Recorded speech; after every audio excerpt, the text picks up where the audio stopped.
Olá a todos, todas e todes, sejam bem-vindos à nossa terceira aula do curso de Brasil Império, onde falaremos sobre a identidade nacional, juntas provisórias e levantes separatistas.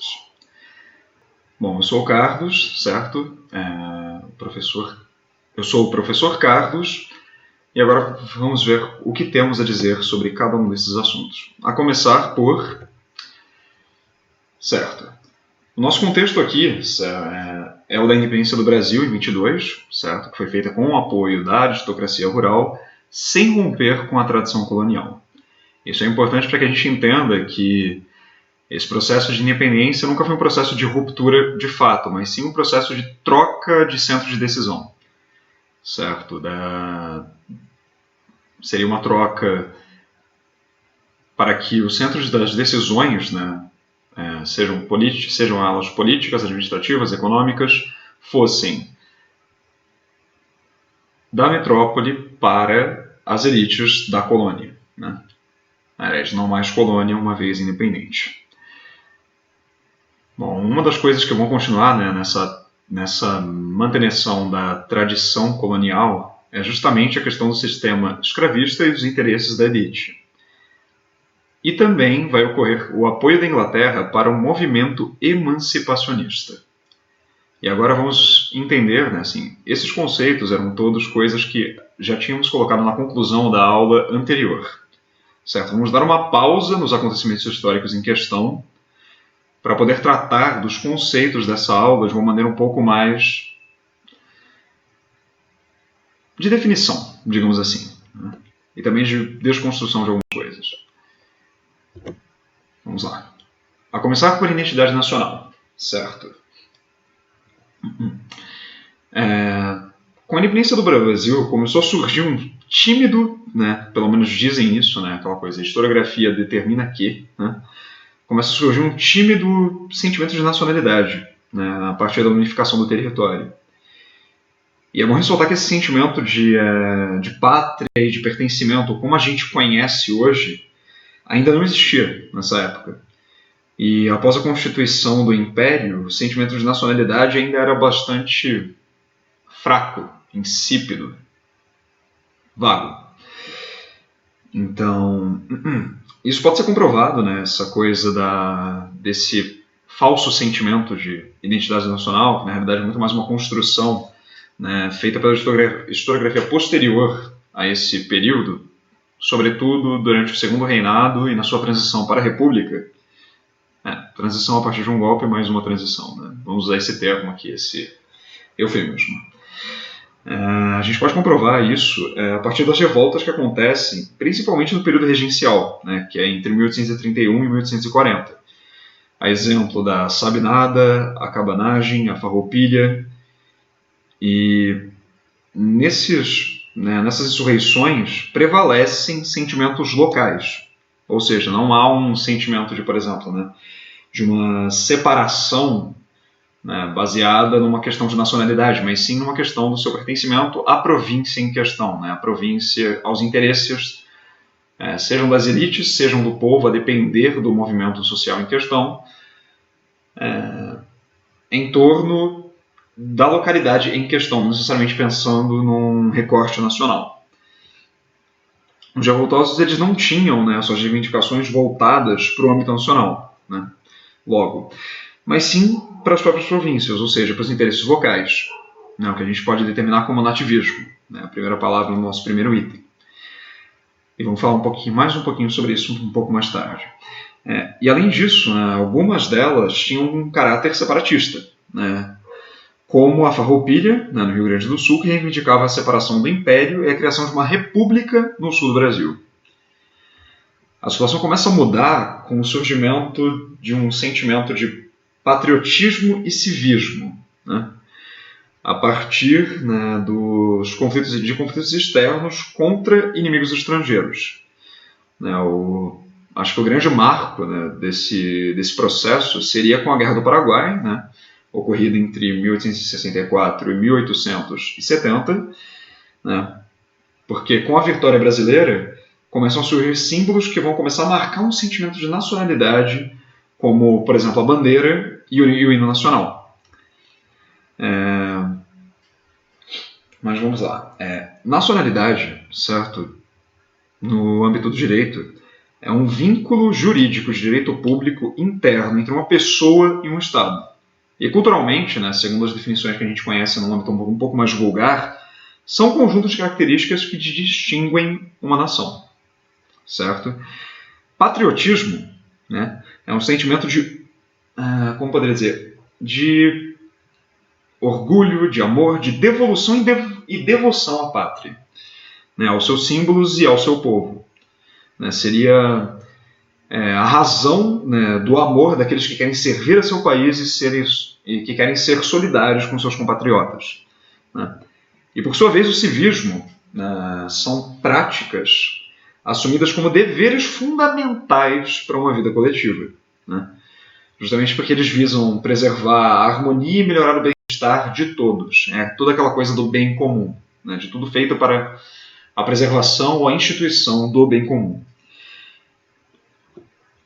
De um modo um pouco mais específico, o civismo ele é basicamente, né, ele consiste na dedicação, né, por assim dizer, pelo interesse público e também pela política de um país, a fidelidade, paz ou até honra em relação à pátria, né, que aí vai calhar também na questão do patriotismo.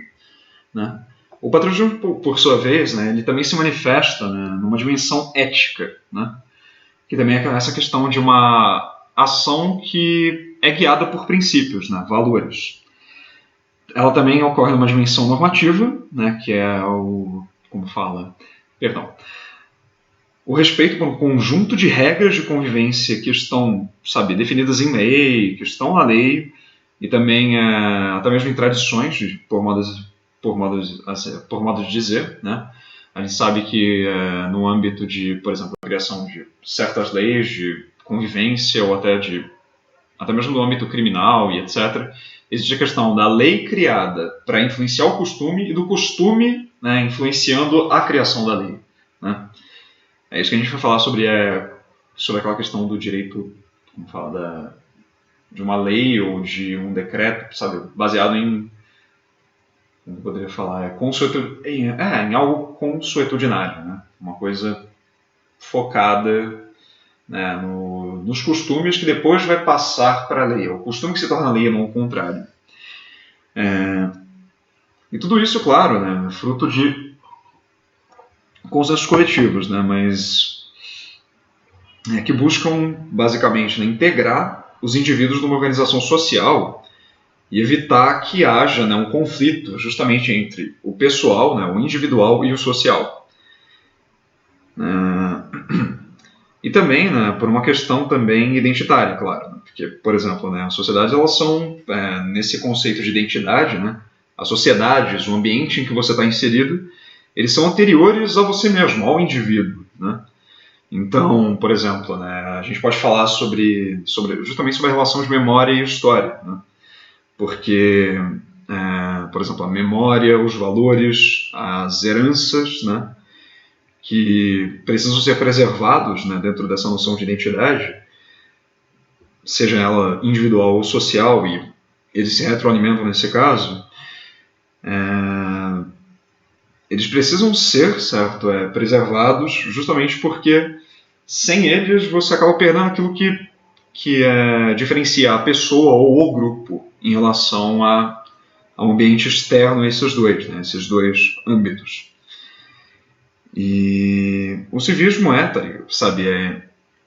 em última instância, basicamente uma atitude de defesa, né, da própria cidade ou estado, país, nação, continente, independente da forma, né, com que você decida abarcar esse sentimento, é uma atitude de defesa, né, dessa cultura, desses valores, de toda essa construção. E por que eu falo de história e memória? Justamente porque essa questão é muito complexa no âmbito da história, porque na realidade as duas coisas acabam por se confundir. Né? História, assim, baseado não necessariamente falando da matéria ou da questão histórica por si só, a história ela é uma construção. Né? Ela é eleita pelo historiador, né, pela pessoa, né, que executa esse ofício, baseado, né, geralmente com uma intenção. Ela não é um fato histórico, ele não é um fato histórico por si só. ele é construído, ele é escolhido buscando, por exemplo, a criação de uma narrativa, a legitimação de um determinado grupo ou indivíduo perante as adversidades, sabe, justamente nessa criação dessa identidade. Aliás, isso é fundamental, para falar a verdade. E então, sabe, são conceitos complexos demais, né, para a gente pensar que eles existem naturalmente, entende? Eles são construções feitas ao longo de séculos, ou de décadas, ou até mesmo de anos, a depender do período e do conceito de que a gente está falando. Um exemplo aqui, por exemplo, as revoltas emancipacionistas, né, que é um outro tópico da nossa aula, né, eles foram movimentos sociais que aconteciam desde o Brasil colonial, né, que, bom, eles consistiam basicamente no anseio por conquistar a independência do Brasil em relação a Portugal. Claro que esse Brasil que a gente está falando ainda não é o Brasil-nação. A gente está falando da pátria, a gente está falando da província, a gente está falando do local, né, novamente, da localidade em que esses revoltosos vão se inserir. E aí, só que nem por isso eles são menos organizados, né? Eles tinham uma organização política, militar, e tinham também um sentimento muito forte de contrariar a dominação colonial, certo? As causas principais, por exemplo, pensando não só no Brasil colonial, como também no Brasil império, desse tipo de levante, é a cobrança elevada de impostos, né, por exemplo, né, de Portugal sobre o Brasil. Se a gente pegar um exemplo da Revolução Pernambucana, né, uma vez que o Nordeste acabou perdendo seu protagonismo, seu poder econômico e, por consequência, político, tanto em virtude da decadência, né, do ciclo do açúcar, como também pelo fato do centro das decisões, depois da transferência da corte, né,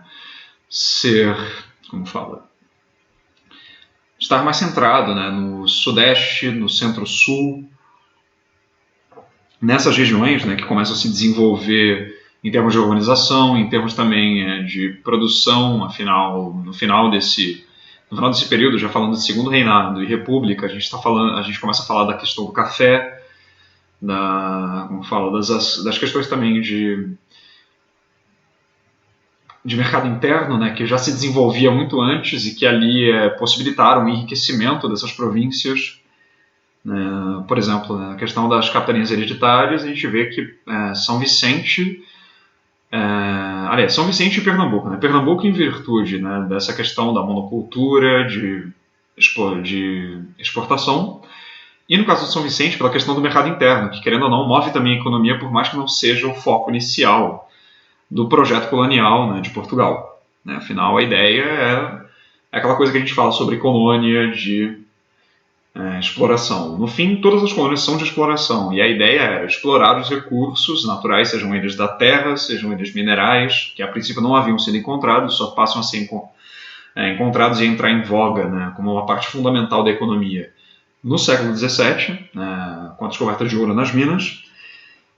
Então, assim, tudo isso, todas essas transformações que vão acontecendo a título de economia e de política, vão levar a Portugal como um reino que busca, naquele período, né, pensando no Brasil colônia até no começo de Brasil Império, essa questão do absolutismo, ou seja, de você ter um governo centralizado, totalmente em detrimento da questão federalista, ou seja, das elites locais, da política local, dos interesses locais.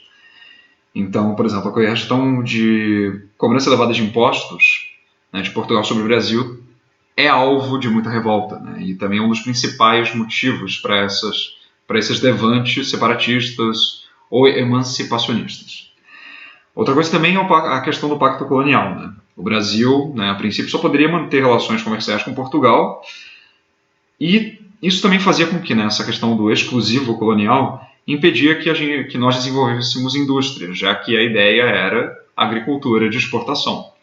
Então, para fazer com que esse empreendimento lucrasse, valia também o atraso, digamos assim. Afinal, aqui pensando em desenvolvimento já de um modo de produção que já tem paralelos com o capitalismo, não se preza pela inovação ou pelo progresso por si só, mas sim uma vez que isso traga também o lucro. Uma vez que isso não era interessante para a coroa, né, para a metrópole, isso não era incentivado ou até mesmo era reprimido. Né? fortemente através do poder de polícia, através do exército, né, que era uma forma de intervenção por exemplo, nesses movimentos separatistas, que geralmente, né, era aquilo que a coroa recorria e que geralmente levava a um fim mais ou menos rápido, a depender da situação, e ao custo de vidas, porque no fim nada disso importa. O que importa é manter as relações de metrópole e colônia do jeito que elas estão, do jeito que elas são, ou até mesmo intensificá-las para, em algum momento em que a coroa precisa de mais lucro. Afinal, essa ideia do acúmulo primitivo de capital é justamente você acumula, acumula e acumula.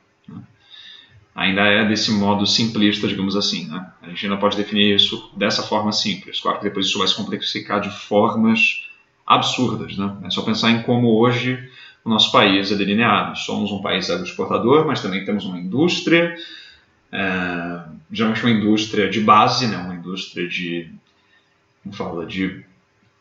bens de consumo básicos que, né, são exportados, refinados no exterior e muitas vezes até vendidos de volta para nós.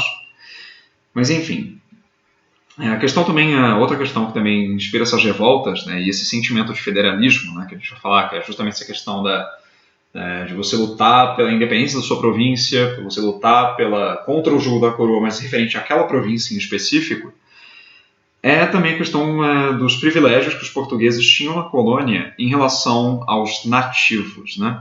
É até por isso que a gente vai falar da questão, né, dos nativismo, né, do nativismo, né? Por exemplo, os reinóis, isso pensando lá atrás, né, no século XVII, é o termo utilizado para se referir aos portugueses que vinham, né, às Minas Gerais, né, as minas, para a extração do ouro. Eles não são daqui, eles são a mão de obra trazida para ir justamente para esse intento. O problema é, eles são trazidos aí com o crivo da coroa. Isso vai fazer com que eles tenham certas prerrogativas, certos direitos, aos que os filhos da terra, os gentios, os nativos, nesse caso não estamos falando dos indígenas, estamos falando sim daqueles colonos que no começo da colonização se estabeleceram aqui, criaram famílias, reproduziram, seja no sentido biológico, seja no sentido social, né, de fato desenvolver uma forma de sobrevivência, de organização social, política dentro dessa terra. Né. Isso acaba gerando um conflito entre essas duas vertentes e que na realidade é uma coisa que vai perdurar até mesmo no período do primeiro reinado ou do período joanino. A exemplo da Revolução Pernambucana que já tínhamos mencionado antes. Dentre outras. Na realidade, uma boa parte dos movimentos separatistas que já mencionamos até aqui e que vamos mencionar tem muito desse detalhe, né? Principalmente à medida em que o Brasil se torna, né, o Reino Unido de Portugal, Brasil e Algarves, ou seja, há uma elevação, né, a um status que não era mais o mesmo do status clássico de colônia. Há algumas mudanças, por mais que algumas coisas permaneçam, há mudanças. As elites veem, por exemplo, nisso formas de tentar fazer valer os seus interesses. Isso vai relevar muitas, né, dessas revoltas. E também, claro, né, as leis unilaterais criadas pela coroa portuguesa, né, que tinham que ser seguidas pelos brasileiros. Novamente, somos, nesse período que a gente está estudando, uma colônia. Estamos sujeitos à metrópole. Então, muitas das leis criadas elas eram totalmente unilaterais. Ou seja, o brasileiro, né, o filho da terra, o nativo, pouco tinha a ganhar a partir dessas leis, mas tinha que segui-las, afinal eles estão sujeitos à coroa. O problema é que nada é tão simples assim. Então, uma vez que essas leis eram extremamente abusivas, se tinha geralmente uma organização de um movimento, né, de uma insurreição de caráter separatista, de caráter provinciano, isso fala no sentido de resguardar os direitos da província. A exemplo disso, na questão da Conjuração Mineira, né? O estabelecimento do quinto, né, um imposto extremamente abusivo, pensando no fato de que todo esse mercado envolvendo a questão das minas, né, ele não, sabe, as pessoas que estão ali trabalhando não estão focadas apenas em cumprir os interesses da metrópole, né? Já se tem uma organização social aqui, já se tem necessidades, demandas próprias dessa realidade que não podem ser rejeitadas. A questão é, essas leis terminam por minar essa independência, essa autonomia. Acho que a autonomia é a palavra certa aqui. Que vai entrar justamente nessa questão do federalismo depois, que vai gerar uma série de problemas durante o Brasil Império, justamente porque você tem seja o príncipe regente Dom Pedro, seja o Dom Pedro I, no caso, seja Dom Pedro II, ou seja, até mesmo no período joanino, vai se querer, né, as províncias querem manter o federalismo porque era o que, a princípio, por inércia da parte de Portugal, estava funcionando, era o que fez com que essas elites ascendessem politicamente, que fizessem se valer como classe, né, por assim dizer. Claro que não estamos falando apenas delas, né, mas também daqueles que são cooptados pelo seu discurso, como também trabalhadores pobres, que querendo ou não sofrem com o jugo da coroa, não é porque eles não conseguem se colocar politicamente, né, da mesma forma que as elites, que essas questões não os afetam. Né. Na verdade, muitas vezes os afetam muito mais do que, em um âmbito muito mais da sua vida cotidiana do que as elites, né, que tem uma certa distância dessa questão do ambiente do trabalho, da exploração. Né, eles podem se sentir, né, violados, de certo modo, pelas medidas da coroa, entretanto eles não sofrem como nem a metade do povo brasileiro, assim, do grosso do povo nesses períodos, né, no caso. Isso também, claro, né, essa questão das leis injustas vai indicar também uma falta de autonomia política e jurídica, né, porque todas as ordens e leis vinham de Portugal, né, ou seja, a gente não tinha nem sequer um aparato jurídico aqui para contrariar, né, para se opor, para se colocar à frente disso, né, dessas leis. Claro, as punições violentas, né, contra os colonos brasileiros que não seguiam as determinações de Portugal, ou que, no caso, né, uma vez que começam esses levantes separatistas, vão com certeza ser reprimidos com força. E também, claro, isso já pensando já no início do século XIX, a questão da influência dos ideais iluministas, né? Que, por sua vez, vão tanto inspirar esses movimentos separatistas nacionais, como também mundo afora. A exemplo da independência dos Estados Unidos em 1776 e a da Revolução Francesa em 1789. Certo? Bom, entre as principais revoltas, né, emancipacionistas, a gente tem, bom, no primeiro momento, né, a gente já até mencionou algumas aqui, como a Conjuração Mineira, né, que ocorreu na cidade de Vila Rica, né, na província de Minas Gerais, em 1789. Bom, e é uma coisa bem curiosa como diversas parcelas da sociedade participaram delas, né? Em grande parte, quem vai capitanear essas... Aliás, não necessariamente capitanear, mas se apropriar delas, seja em termos de narrativa, seja em termos de fato, né? A insurreição em si vai ser a elite, né? Serão as elites, né? Que a princípio se desenvolvem, né? A partir da atividade agrária, né?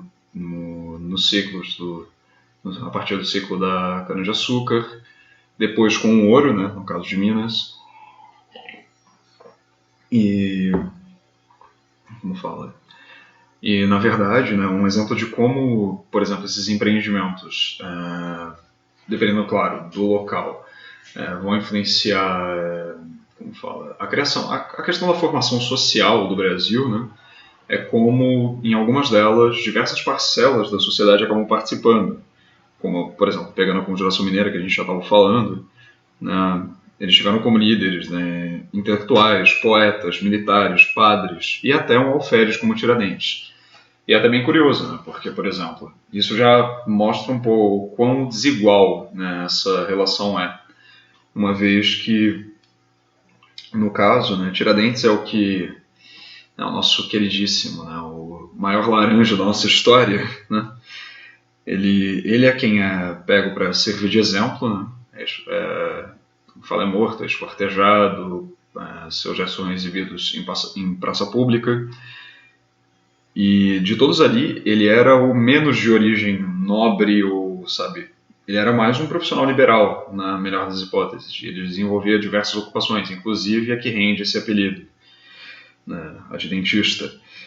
Enquanto, por exemplo, né, se você vê, tipo, os outros estão envolvidos em diversos outros setores, mas os que fazem parte da elite são justamente os que conseguem se safar, são os que são exilados ou até perdoados, né, com o fim dessa, uma vez que o governo, que as tropas governistas vão lá e suprimem, né, aliás, reprimem esses movimentos, né. Geralmente isso vai acabar caindo para cima, né, do lado mais fraco. E as elites permanecem ali. Né? Isso, querendo ou não, vai desenvolver um modus operandi específico, né, digamos assim. Essa coisa de você, por exemplo, né, no caso da Conjuração Baiana, você tem uma rebelião popular, né, de caráter separatista, tudo bem, né, ocorre em 1798, e aí você tem a participação de pessoas do povo mesmo, também ex-escravos, e aí médicos, sapateiros, alfaiates, padres, dentre outros segmentos, incluindo, claro, né, alguns mais ligados à elite. E todos eles têm em comum toda essa questão como falar, de como se deu, né, essa relação de exploração, né, num nível um pouco macro entre a coroa e a população, né, os nativos, os filhos da terra. Né? E no fim tudo isso, com certeza, né, ao longo vai inspirar, né, certas formas de organização social que vão levar em conta essa questão do patriotismo, né? Só que um patriotismo local, né? Até é curioso falar isso, né? Patriotismo local. Mas na realidade se referia naquela época, por exemplo, né? Pensando nesse primeiro período, como pátria, o lugar onde você nasceu, né? Não necessariamente um quesito nacional. E como fala? E é nesse contexto, né? Esse federalismo que é alimentado de diversas formas, seja na forma com que eles se organizam, seja na forma com que eles, no caso, vão buscar resistir, dependendo de qual setor a gente está falando, isso vai levar a um sentimento de federalismo muito presente, né? Que com certeza vai superar qualquer forma de pensamento nacionalista ou patriota no sentido estrito da palavra. Né? O que nos leva ao próximo tópico, né? Que é justamente o das juntas governativas provisórias. Né? Elas começam, né, em 1821, nesse contexto, né, do retorno de Dom João VI a Portugal, com Dom Pedro ficando. Elas são estabelecidas tanto como formas de, digamos assim, né, de se desenvolver, né, uma forma de administração da colônia mais eficiente, né, uma vez que na realidade elas têm bastante poder, né, pensando como fala, em como elas se organizavam, né. E, bom, elas começam em Pernambuco, Bahia e Pará, mas são logo implantadas em basicamente toda a capitania que não possuía essa forma de organização, né? Não tinha esse órgão presente. E também, uma das coisas que é até bem interessante, pensando no contexto, que quebra meio que alguns paradigmas, né? Acaba quebrando alguns paradigmas, é o fato de que elas eram eleitas, né, na localidade, também exerciam, né, o poder executivo com todas as suas atribuições, exceto a autoridade militar, que vai ficar encarregada do governador das armas, né, um cargo subordinado diretamente a Portugal. Aí, olha aí, o poder militar é a força de supressão, é o braço armado da classe dominante. Né, e assim, pela primeira vez nesse caso, né, isso também vai marcar, né, um certo pioneirismo nessa coisa de se separar as atribuições administrativas e militares, já que no caso tanto dos governos gerais, como também, né, claro, um pouco em menor grau, como também aí já de uma forma um pouco mais, né, evidente, no caso dos capitães donatários, né, das capitanias hereditárias, eles tinham que lidar, né, com a questão administrativa, ou seja, tinham que administrar a colônia, tinham que fazer com que ela rendesse lucro à metrópole, como também tinham que proteger ela militarmente, seja dos índios, seja também dos invasores externos, né, como os holandeses, os franceses e ingleses nesse primeiro momento. E até que é algo inovador, né? Afinal, essa forma de administração, né, de poder executivo junto com o poder militar, ela existe basicamente desde 1534. Então, sabe, já nesse período você ter essa mudança, essa virada, ela representa muita coisa. E, querendo ou não, né, uma verdadeira ruptura com a prática vigente, tanto pelo caráter eletivo da escolha dos seus membros, como também pela possibilidade de representação dos interesses locais, né, por via institucional, né, ou constitucional nesse caso. E, claro, né, a gente fala constitucional até porque isso serviu como uma tentativa de controlar a atuação independente, né, do príncipe regente Dom Pedro I.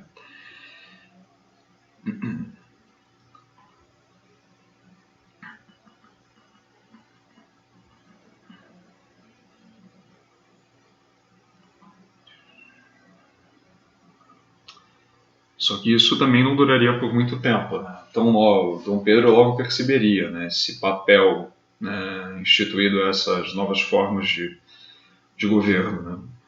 Uma vez que em 30 de janeiro de 1822, né, logo depois de ele ter decidido permanecer no Brasil, contrariando ordens das cortes, né, ele vai determinar, né, que os governos provisórios das províncias passassem a ser subordinados a ele, né.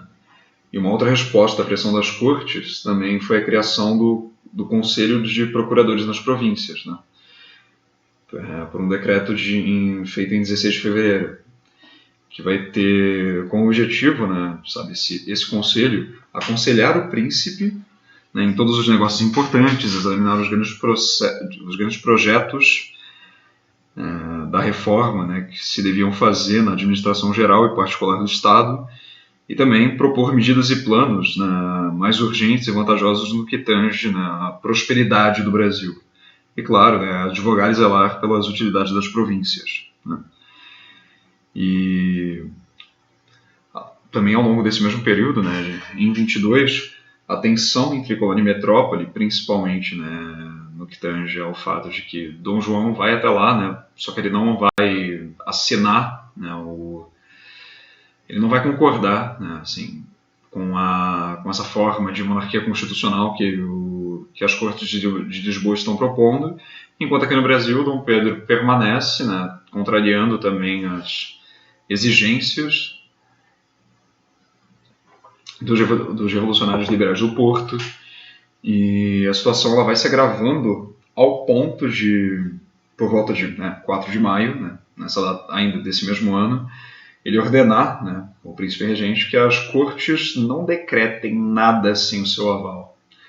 Isso começa, como fala, e aí, claro, essas tensões vão aumentando ainda mais, uma vez que, né, vai entrar em conflito essa questão, né, do centralismo e o federalismo. E no final de agosto, ainda desse mesmo ano, chegam ordens de Portugal, praticamente reduzindo, né, o príncipe a uma espécie de delegado temporário das cortes, o que com certeza, né, vai fazer com que ele, né, com que isso acelere um pouco desse processo que vai levar à independência. Né.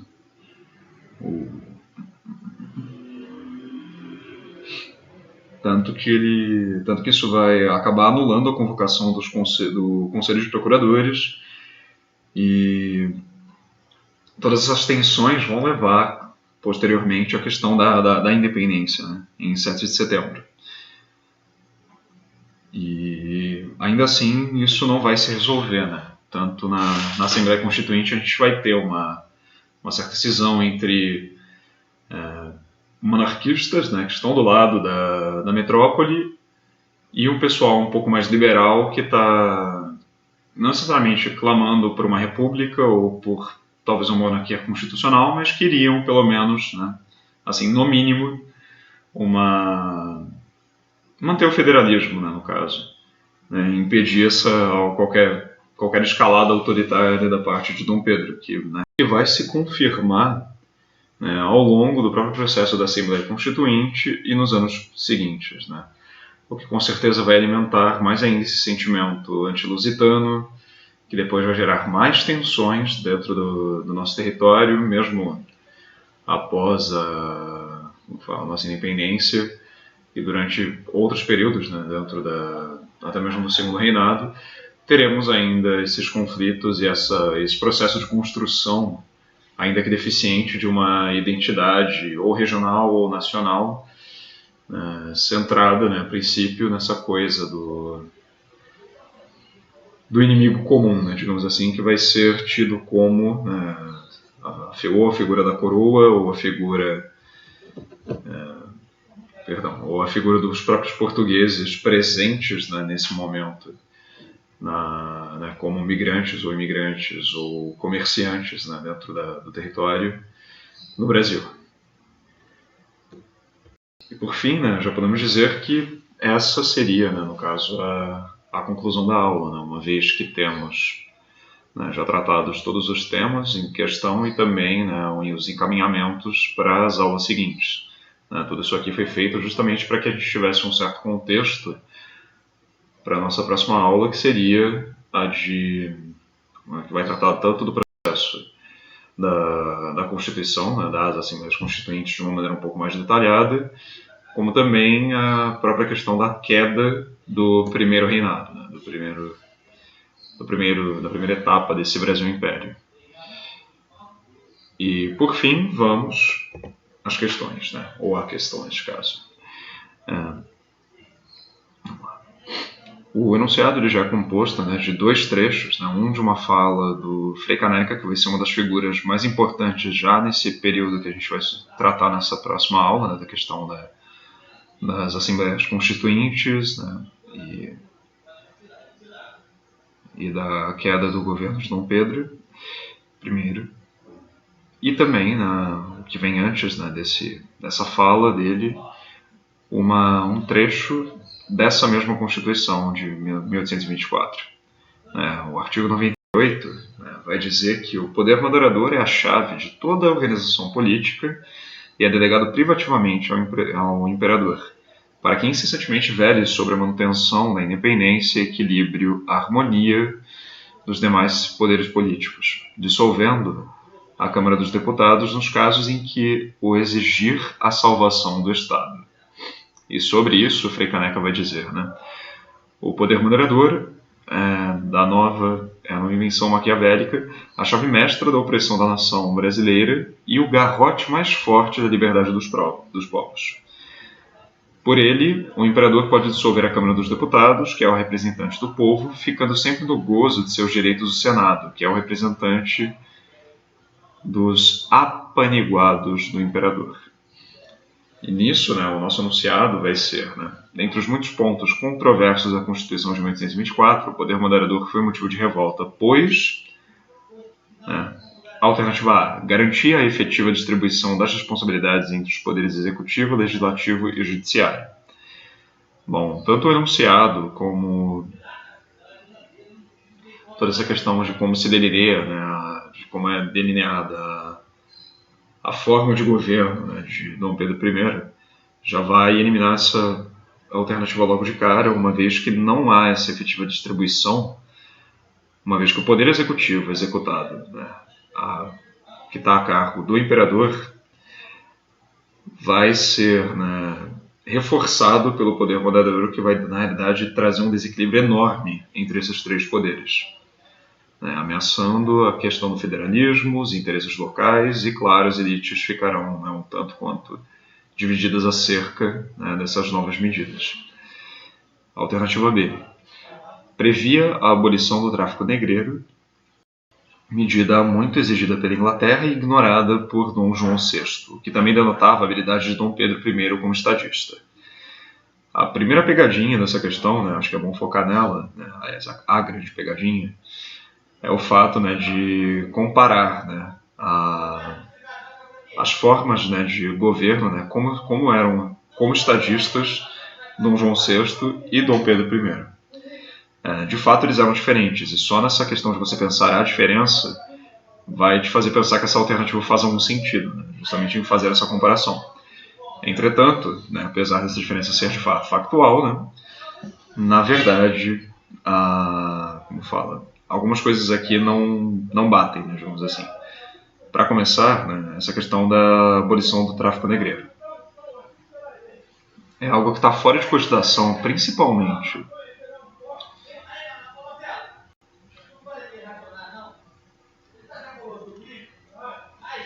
principalmente pela coroa, uma vez que é simplesmente vital para a funcionação, para o funcionamento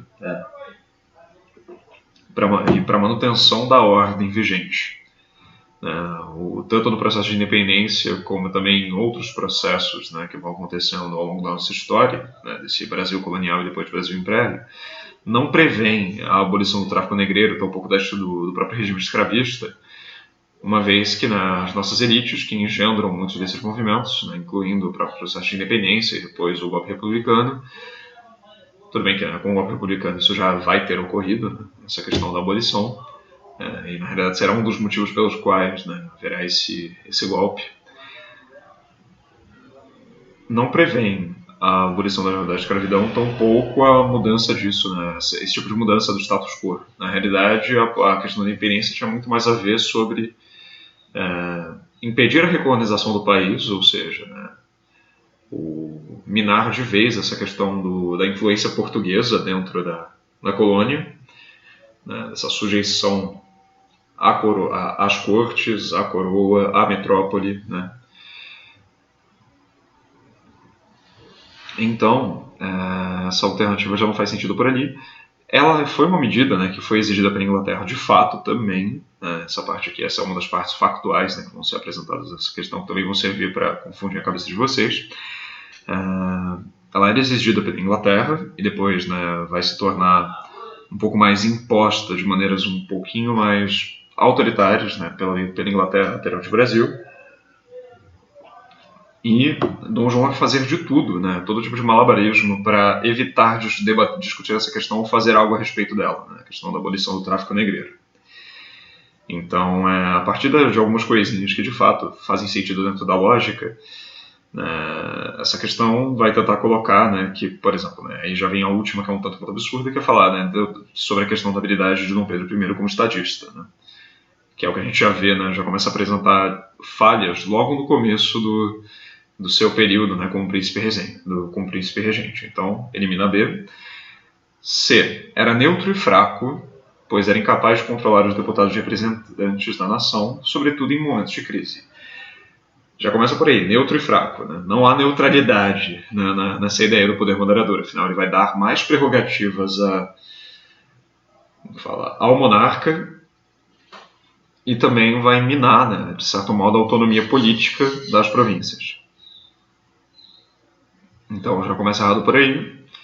E, na realidade, ele é bastante capaz de controlar os deputados representantes da nação. Afinal, você conseguir dissolver a Câmara dos Deputados ao seu bel prazer não necessariamente denota uma incapacidade de lidar, né, digamos assim, com a questão dos deputados. Então encerramos a C, né, a mais absurda entre as presentes. A D. Se mostrava necessário, uma vez que Dom Pedro não foi reconhecido como novo monarca por todas as províncias. De certo modo, ela não está errada no sentido de apresentar, por exemplo, que Dom Pedro não é unanimidade dentro do território brasileiro, né, no sentido do reconhecimento do seu papel como novo monarca pelas províncias, isso de fato ocorre, e ele vai se mostrar necessário na medida em que, né, Dom Pedro vai tentar resguardar, né, o seu direito como monarca absoluto, né, herdeiro ao trono português e, por consequência, do Brasil.